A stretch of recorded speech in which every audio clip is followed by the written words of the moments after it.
Global পয়েন্টের পক্ষ থেকে আজকের আন্তর্জাতিক খবরে আপনাদের সবাইকে স্বাগত জানাচ্ছি।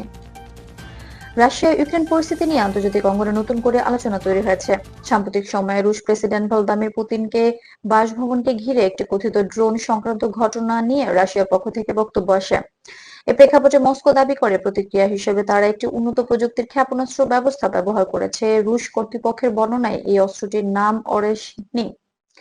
রাশিয়ার দাবি অনুযায়ী অরেশনিক একটি অত্যাধুনিক সক্ষমতার অস্ত্র যা শব্দের গতির চেয়ে 10 গুণেরও বেশি বেগে চলতে পারে এবং একসঙ্গে একাধিক লক্ষ্যবস্তুর দিকে নির্দেশিত হতে সক্ষম।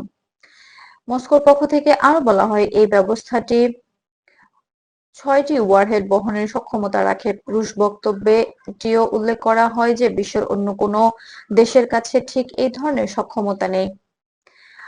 তবে এখানে একটি গুরুত্বপূর্ণ বিষয় স্পষ্ট করা প্রয়োজন। রয়টার্স, বিবিসি, অ্যাসোসিয়েটেড প্রেস ও আল জাজিরার মতো নির্ভরযোগ্য আন্তর্জাতিক সংবাদ মাধ্যম এখন পর্যন্ত অরেনসিক নামে কোনো অস্ত্র ব্যবহারের বিষয়টি স্বতন্ত্রভাবে নিশ্চিত করেনি।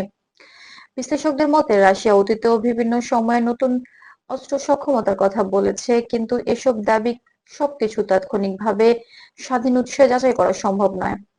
অনেক ক্ষেত্রে নামটি হতে পারে পরীক্ষামূলক প্রকল্পের কোডনেম বা কেবল সরকারি বক্তব্যে ব্যবহৃত একটি পরিভাষা।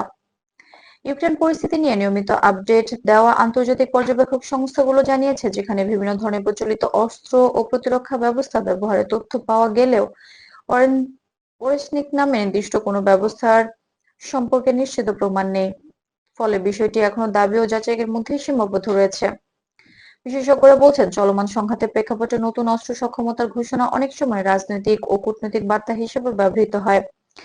এটি একদিকে নিজেদের শক্ত অবস্থান তুলে ধরা হয়, অন্যদিকে আন্তর্জাতিক প্রতিক্রিয়া পর্যবেক্ষণ করা হয়। তবে যাচাই ছাড়া এসব দাবিকে চূড়ান্ত সত্য হিসেবে উপস্থাপন করা থেকে সংবাদ মাধ্যমগুলো সচেতনভাবেই বিরত থাকে। আন্তর্জাতিক মহলও এ ধরনের ঘোষণার ক্ষেত্রে সতর্ক অবস্থান নিয়েছে। ইউরোপীয় দেশগুলো এবং ন্যাটো সংশ্লিষ্ট সূত্রগুলো জানিয়েছে, যে কোনো নতুন অস্ত্র ব্যবস্থার দাবি মূল্যায়নের আগে গোয়েন্দা তথ্য, প্রযুক্তিগত বিশ্লেষণ এবং একাধিক স্বাধীন উৎসের তথ্য প্রয়োজন হয়। এ কারণে এখন পর্যন্ত অরেশনিক নিয়ে আলোচনা মূলত রাশিয়ার বক্তব্যের মধ্যেই সীমাবদ্ধ। সব মিলিয়ে বলা যায়, পুতিনের বাসভবন সংক্রান্ত কথিত ঘটনার পর রাশিয়ার যে প্রতিক্রিয়ার কথা বলা হচ্ছে তার সঙ্গে যুক্ত অরেশনিক নামে অস্ত্র ব্যবস্থাটি নিয়ে দাবি থাকলেও আন্তর্জাতিকভাবে নিশ্চিত তথ্য এখনো পাওয়া যায়নি। ফলে বিষয়টি নিয়ে সিদ্ধান্তে পৌঁছানোর আগে যাচাইকৃত তথ্যের উপর নির্ভর করাই সবচেয়ে নিরাপদ পথ।